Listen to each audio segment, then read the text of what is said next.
Alors c'est important d'avoir votre position. Vous vous dites, à leur place, vous seriez allé quand même à l'Assemblée nationale. Je dis non, à ma place où je suis, si j'étais élu, oui, je serais allé à l'Assemblée nationale sans état d'âme. D'accord, parce que vous comprenez que c'est... Mais vous savez, nous sommes dans une période aujourd'hui où au Congo, la politique se veut exclusiviste. Très rapidement, on dira de quelqu'un, il est opportuniste, il est vendu, il est corrompu, ou on dira à d'autres qu'il cherche à débaucher des gens, etc. etc. C'est toujours comme ça, c'est un climat malsain. On en parlera peut-être parce que c'est la suite quand même des allons-y, parlons-en. Qu'est-ce qu'on dit de vous? Qu'est-ce qu'on va dire de vous? Qu'est-ce que vous craignez qu'on dise de vous? Ah non, non, moi je ne crains rien. À partir du moment où vous faites cette intervention... Je ne crains rien du tout parce que ma démarche est toujours rationnelle, j'ai des explications de fond pour cela, donc je ne crains rien du tout. Tout ce que j'ai fait jusqu'à présent, je l'ai dit dès ma première intervention en tant que responsable d'un parti politique. Je ne dissocie pas ma qualité d'intellectuel, de scientifique et la politique que je fais. De telle sorte que je n'adopterai de position politique que conforme à mes convictions logiques et scientifiques, c'est-à-dire rationnelles. Et si je rejette quelque chose, c'est par rapport à cela. Et donc, je ne vois pas que je puisse être dans une situation où je serais embêté par quelques propositions ou quelques, qu'est-ce que je veux dire, par quelques opinions, que ce soit à mon égard. Parce que j'explique et je peux expliquer toutes les positions que je prends. Je parle de cela en parlant de ceux qui sont là, à l'Assemblée nationale, et que dans certains journaux, on dit ceux qui ont trahi ceci, ceux qui ont trahi cela, etc. C'est dommage que cela soit le climat actuel. Et cette pratique d'exclusion qu'on qualifie d'auto-exclusion, c'est vraiment de la diabolisation de certaines personnes. Je ne pense pas que cela soit dans l'intérêt national en ce moment. Surtout qu'on le sait que pour être déjà candidat, sur le compte de la liste UDPS, ces candidats-là ont dû débourser de l'argent et ils ont battu campagne. Et maintenant que le peuple a choisi de les envoyer à l'Assemblée nationale, moi comme vous, vous comme moi, nous ne comprenons pas que certaines presses ou certaines langues veulent les traiter comme étant des personnes qui ont trahi quoi que ce soit, parce qu'ils sont là par la volonté du peuple simplement. Hein, on a fait des élections pour ça. Alors vous connaissez bien le parti... Enfin, excusez-moi d'insister un petit peu, vous connaissez bien le parti UDPS, vous avez parlé des instructions, soit venues du chef ou d'ailleurs, mais on ne comprend pas très bien les instructions, d'où est-ce qu'elles viennent. J'ai vu quelques députés tout à l'heure à l'Assemblée nationale, députés UDPS, qui se plaignaient du fait que, excusez-moi, Madame Tshisekedi avait une trop grande importance, qu'elles avaient beaucoup appelé ce week-end, beaucoup de députés qui ont assisté. Est-ce que c'est un comportement que vous avez connu, vous? Connu comment? Je n'ai jamais été dans cette situation. Vous avez approché la dynamique. Non, mais je n'ai jamais été dans la situation où je me ferais invectiver par Mme Tshisekedi. Elle a un rôle trop important, elle est trop puissante dans le parti? Moi, je connais pas la vie de l'UDPS de l'intérieur pour être approché d'aussi près de Mme Tshisekedi. Non, non, je ne sais pas ce qui se passe. Je ne sais pas quelle est, comme vous dites, vilipendée ou vitupérer les gens parce que ceci, parce que cela. Peut-être tout simplement dans cette option de cette vision de trahison ou de loyauté, etc. Peut-être qu'elle a dû dire des choses, mais je n'en sais strictement rien du tout. Alors le président Joseph Kabila, dans son discours d'investiture, parlait d'ouverture. Ce mot « ouverture », que signifie-t-il pour vous, qui êtes président de RADER, et comment est-ce que vous entendez l'ouverture, comment est-ce que ça devrait se conjuguer en termes du prochain gouvernement, par exemple? Oh là là, c'est compliqué. C'est vraiment là que des mots vont fuser alors. Par rapport à... C'est moi qui vais le faire fuser, mais ça viendra de partout. Oui. Par rapport à cette problématique d'ouverture. Certainement, il y en a qui diront que Joseph Kabila veut débaucher des gens, mais je ne pense pas que ce soit vraiment intelligent de chercher à débaucher. Je ne crois pas que ce soit d'ailleurs sa volonté, parce qu'il n'y aurait pas intérêt. Deuxièmement, c'est là aussi que l'on dira de certains qu'ils sont traîtres par rapport à ce qu'ils étaient, par rapport à ce qu'ils ont soutenu jusqu'à présent.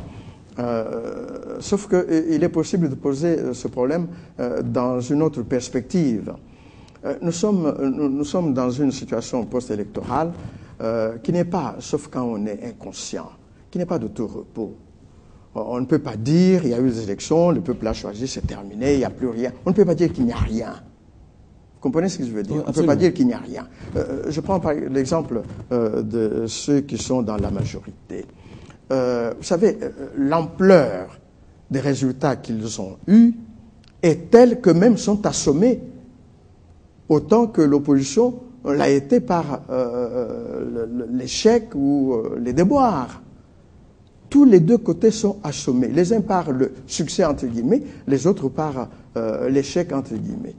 De telle sorte que on voit par exemple qu'il n'y a plus aujourd'hui, ni d'un côté ni de l'autre, véritablement d'initiatives libres qui se dégagent. Dans la majorité, c'est plus simple, effectivement, parce qu'ils ont un chef incontesté, mais en même temps, ils sont dans l'euphorie d'avoir été, d'être devenus députés, etc., et d'être constitués en majorité. Mais n'empêche que la bagarre est également assez féroce là-bas, pour ce qui concerne maintenant les prébendes, les récompenses, après la lutte et les joutes électorales. De sorte que ça peut gêner l'ouverture? Ça peut gêner l'ouverture dans la mesure où ceux-là, justement, considèrent que le gâteau leur appartient à eux tout seuls. Et encore une fois, en termes de gâteau, ça leur appartient à eux tout seuls et qu'ils n'ont qu'à se mettre à table pour manger. Là, on parle en termes de gâteau. Oui. Même si le mot n'est pas utilisé, oui. On voit la chose. Oui, pour qu'on comprenne, oui. On voit la chose. Et donc, il serait tenté de gêner la réalisation de cette idée. Pourtant, comme je le dis, je pense que toutes les personnes sensées, y compris le président de la République ou son entourage, une partie de son entourage, doivent comprendre que le climat dans lequel nous vivons aujourd'hui, malgré la fin des élections, notamment les élections nationales, n'est pas un climat tout à fait normal, serein, où l'on peut jouir du triomphe et commencer à faire n'importe quoi. Peut-être même est-ce l'occasion de s'interroger dans les milieux de ceux qui ont gagné, de s'interroger pour savoir s'ils ont gagné par le mérite de leur bilan, par la qualité de leur gestion, de leur gouvernance. Vous disiez tout à l'heure que le président du bureau provisoire avait dit il faut vraiment que ce soit différent, la compétence, ces histoires de corruption, etc., etc. Ça montre bien que ça n'a pas été que rose. Et donc... Souhaiteriez-vous, vous, professeur Mampouya, pour que cette ouverture soit concrétisée, qu'il y ait quelques personnalités issues de l'opposition qui fassent par exemple partie du prochain gouvernement, même si on sait, comme vous l'avez dit, ils seront critiqués, ces personnes-là. Je voudrais montrer d'abord pourquoi l'opposition est en difficulté, oui. Pour répondre à cette idée. Oui. Allez-y. D'abord, l'opposition, je disais qu'elle était assommée, comme la majorité d'ailleurs, pour des raisons différentes. Elle était assommée par l'ampleur de cet échec, au point où elle ne se pose pas les vraies questions. Les questions d'enjeux actuels, la lutte politique actuelle après ces élections, quels doivent en être les enjeux, quels objectifs on va poursuivre. C'est pour ça d'ailleurs que vous vous rendrez compte que l'opposition est aphone en ce moment. Tout simplement parce que les vrais problèmes n'auront pas été posés. Par exemple, pourquoi on se battait jusque le 16 ? Oui. Il y a eu cette manifestation du 16 qui a connu le sort que l'on sait. Pourquoi ? Pour la vérité des urnes. On doit se poser par où passe la vérité des urnes. Comment arrive-t-on à la vérité des urnes? Et si cette chose est possible, est-ce qu'elle est faisable? Si la vérité des urnes, par exemple, venait du recomptage on devrait se demander si le recomptage est encore aujourd'hui matériellement possible. Nous savons que non. Non. Tout le monde le sait. Maintenant, il ne faut pas entrer dans les détails parce qu'il y en a qui se sentiraient visés pour être à l'origine de cette impossibilité.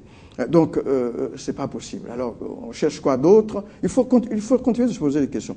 Si la vérité des urnes n'est pas possible, que fait-on? Annuler. Bon, on se demande comment on peut annuler. Non, on peut toujours envisager. Oui. Comment on va annuler? Qui va annuler? Par quelle procédure? Mais est-ce même possible? Est-ce faisable? Et si les deux ne sont pas faisables, ni la vérité des urnes par le recomptage, ni l'annulation, on fait quoi? L'opposition doit se poser ces questions-là. Et elle n'a pas osé le faire. Et ne l'ayant pas fait, elle est bloquée. Et elle est dans l'impasse en ce qui concerne les formes, l'expression de son action politique. Voilà pourquoi, même par rapport à cette idée d'ouverture, elle ne peut pas se prononcer, n'ayant pas posé les vrais problèmes. En même temps que c'est là qu'effectivement, on va commencer à parler de traître, de trahison, etc. On voit que vous avez une très bonne lecture de la situation. Mais prenez la tête de cette opposition qui affone pour l'instant. Essayez de prendre la tête pour que vous prépariez bien l'opposition aux futures échéances, par exemple. Est-ce que vous ne pouvez pas vous proposer non, écoutez, pour aider un peu vous avez compris la situation. Vous avez les bonnes questions. L'opposition doit s'organiser. Oui. Hein, c'est pas moi qui vous pouvez en être un des initiateurs. M'imposer à l'opposition. Je suis l'un des responsables de l'opposition jusque-là, tel dans le format qui a été le sien jusqu'à présent. Oui. Mais je vais vous dire, l'autre difficulté pour laquelle on ne peut pas se prononcer facilement, c'est que le président Kabila n'a pas dit, n'a pas défini en quoi consiste l'ouverture pour lui.